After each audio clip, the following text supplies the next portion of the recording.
Hey everybody, Charlie Stevens here. Thank you so much for tuning in to another guitar lesson. Alright, well I'm excited to bring you this one because we're going to put together things that we've been learning over the course of the last several videos. This idea of walking bass lines and connecting chords using walking bass ideas. Okay, so now we're going to put it into a song and use all these concepts in a real piece of music. And this song is called Will the Circle Be Unbroken, which we've previously learned about on this channel. We learned how to play the melody a long time ago back on this channel when we were learning about how to read in the key of G on sheet music, and I had shown you what the melody looks like written down as well, right? And then more recently we learned how to play this using our boom chuck progression, and we learned how the boom chuck dilemma will become an issue at certain places of this piece, and we learned how to navigate that using all boom chucks. Okay, so today I'm going to take this same song and we're going to add bass walks and connect all the chords using some of the various bass walks that we've seen in the last couple lessons. Okay, so I have a very special guest guitar on this channel today. So this is my good friend Jim Bertelin's guitar. He lent it to me when mine was in the shop last week, so thanks Jim if you're watching. This is a Gibson Blue Ridge, and I think he said it was from 1968 or 1969. So I've been enjoying it, and he let me borrow it, and I've been having a lot of fun playing it. I've been using it for the last couple lessons that we did in this series talking about bass walks, and I didn't mention it. And I wanted to mention it today because we're also going to add in a secret chord to this song, which we did not do in the other times that we learned this song. It did not have an E minor chord, which we're going to add in today because it's a fun little way to walk down the bass. And the reason I bring that up is because Jim Bertelin is a very great banjo player. He's very much traditional, and he's not often a fan when you add in E minor chords in places. Specifically in Sitting on Top of the World, I think, is where he doesn't like the minor six. Minor six is what we call an E minor in the key of G in bluegrass speak. So we'll talk about how to figure all that kind of lingo out at another time. But basically we're going to use a chord substitution and break up some of the monotony of the G chord that happens in this song. There's a whole lot of G chord that happens in Will the Circle Be Unbroken, just several measures in a row. So we're going to substitute two of those measures using an E minor chord or a minor six. Now I mentioned in my last video that G is the relative major of E minor. E minor is the relative minor of G major. Okay, so they're kind of related. We would say those are related chords. And that's basically why we can get away with substituting them, okay? So the reason we're doing this is because we can use some bass walks that we learned about getting from G down to E minor, and we can incorporate that into this song. But I did want to throw a caveat out there that not everybody likes to play an E minor in this song, and it's probably arguably more traditional not to play this way, okay? And you can talk to Jim Bertelin about that and get his thoughts on why minor chords shouldn't go in the tunes if you want. Personally, I think it sounds kind of nice, but did want to mention that. If you're playing this at a jam, you know, and you play the E minor and some guy gives you a funny look, he might be trying to tell you, hey, we don't play that chord at this jam. But you might be at another jam and you put that chord and somebody goes, hey man, that sounded cool. So use your ear, use your discretion. But we will be doing this with a bonus chord, the E minor, aka the minor six chord today. Alright, well let's dive right in and take a look at Will the Circle Be Unbroken. Alright, so this arrangement is very, very much like our boom chuck arrangement of Will the Circle Be Unbroken, except when we change chords, I'm adding a few bass notes to connect them basically. Okay, so if we look at what's going on in the first line, we have four measures of G. And in our last video, we did all four measures with just a straight boom chuck. In this video, we're going to take that last measure, that fourth measure, before it heads to C, and that's the place where we'll start moving. We'll start creating some interest that will lead towards C. Specifically, we're going to do this one, which we checked out in the lesson on how to go from G to C. Okay, one is on the G note here on the third fret of low E. The second beat is open A. Third beat is the first fret. And then we do the second fret on the fourth beat. Okay, and then when we get to beat one of the next measure, we land right on C and we can go right into our boom chuck pattern. Okay, so that's the first thing that happens. We do three measures of boom chuck with alternating bass on the G. Then on that fourth measure, right before the C chord, we create interest and move towards the C chord by doing this specific bass walk. Let's just try that. We'll end right when we get to the C note. 1, 2, 3, 4.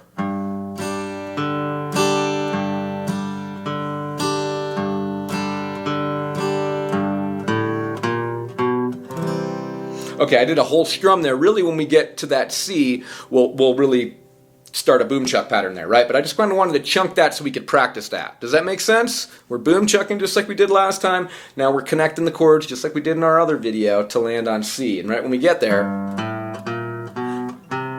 we start boom chucking away. Okay? So one measure of boom chuck on C.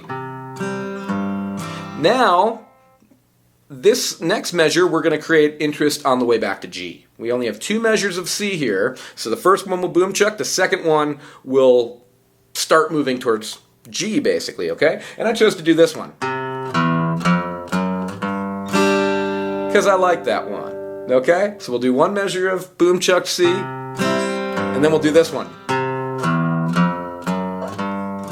Going a little bit quick here, but you can watch my lesson on when C goes to G to check out what that is. I clearly kind of outline that. It's also available in the tab for the example we're looking at today, which you can download on my website, okay? But basically it's the 3rd fret of A down to the open E string, and you hit every fret until you get to the 3rd fret, and when you get there, that's your G, and you go back to the boom chuck. And then you just have 2 regular measures of boom chuck at that point. So let's do that whole second line, and that's going to be like this. 1, 2, 3, 4.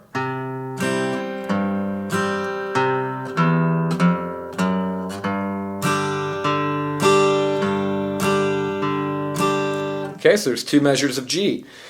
This is the part where we have a lot of G, okay? So on the 3rd line, we have 2 more measures of G.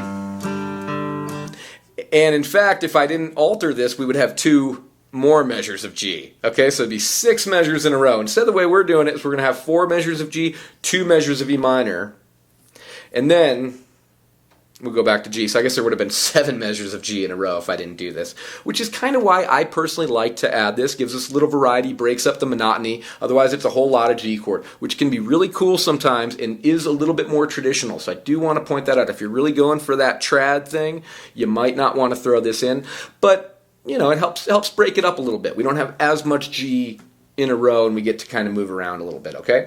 So the 3rd line is going to be 1 measure of G with regular boom chuck, then a half measure of boom chuck, then we're going to do the thing where we go down to E.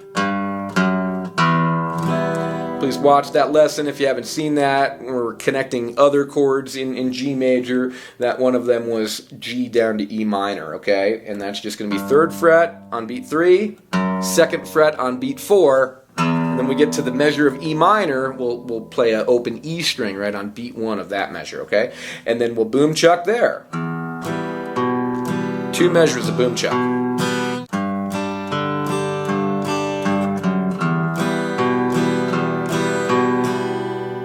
Let's go ahead and just try that piece together. Ready? 1, 2, 3, 4.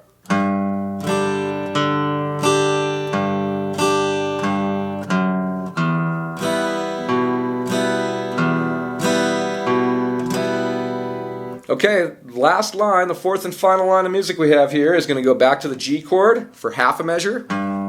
Half a measure of boom chuck, that is. It technically is a full measure of G if we were just strumming the whole time, right? But we're going to boom chuck half of its measure. 1, 2. So that means bass on beat 1, strum on beat 2. And now on beat 3, we're going to start moving towards D. 3, 4. We're going to play those 2 notes. 2nd fret of A on beat 3. 3rd fret of A on beat 4. Just like we did in the last video, connecting other chords of G. This is the one that uses the scale tones, the diatonic version, not the chromatic version we also checked out. But you could actually use that one if you want to. Any of these ones that I chose and you said, hey, what about in that other video we connected these same 2 chords using a different lick and I like that way better? Great, use it, okay? I just picked some that were simple, and I also tried to have them fit the song, okay? Some of these I probably wouldn't do while a singer was singing because it might be a little distracting, okay? So this is a little bit of an academic exercise. This might work every time through the song. You can do these exact bass walks, but maybe not. Maybe it's more appropriate to just do regular boom chucks, occasionally throwing in these or other bass walks where you deem them to be tasteful. Okay? So I just wanted to make that clear. This is not like a document that you're supposed to follow exactly and just play it over and over again the exact same way as people are singing and soloing, and you really want to be listening to people you're playing with and adapting little bits here and there and varying it and stuff. But all that stuff is a little bit more advanced. So if you want to just get this down as written, that's cool too. You'll have a good starting point. But, just wanted to point that out there. Not necessarily the end goal to play it exactly like this. The end goal is to teach you how I figured out I could connect these chords, and you can do that too and connect whatever chords you want to connect. Okay? Cool. So in that last line there, last 4 bars, we have G, boom, chuck, and then we'll get moving right away. Landing on D, regular boom chuck on D, back to G for a regular boom chuck. And then I did a boom chakalaka-laka. Just to kind of end it. Okay, so here's the last line.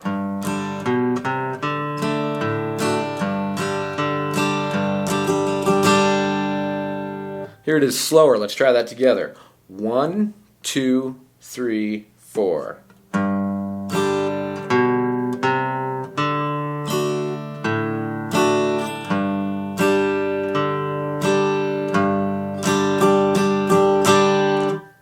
Okay? I was standing by my window on a cold and cloudy day when I saw that hearse come rolling for to carry my mother away. Will the circle be unbroken by and by, Lord, by and by? There's a better home awaiting in the sky, Lord, in the sky. Cool, so I thought that worked out okay. As I was saying, you want to be careful with that. Some of that I might not actually do and play and sing at the same time. Might be a little busy. Maybe I'll wait to the solo and add in some of those. But again, it's totally up to you. So you totally could play this exactly as written, and that would be great. But just keep stuff like that in mind, okay? Try not to play too much if somebody's singing. If you're playing something, and even though it sounds really cool when you play it by yourself, you play it with a friend and they're doing something with their solo or their voice and it just doesn't clash, don't do that. Go back to a regular boom chuck, simplify, that kind of thing. So we don't always need to be walking bass, but we have a lot of options, and a lot of times we can connect chords using this way, and it can be really fun to play. Add a lot of interest to our sound and make it more interesting for people to listen to us, but also makes it more interesting for us to play. Because if I just said, oh yeah, chords are G, C, and D, and you're just kind of strumming along, I mean, that's all well and good, but now we have all these cool little moves that we're doing, right? This is where guitar playing gets really fun. So I hope you're enjoying this stuff too. Feel free to download all the musical examples at my website, and if you're enjoying this course, please subscribe to the channel. Thank you so much for watching. I look forward to seeing you for another guitar lesson really soon. Thanks again. Bye.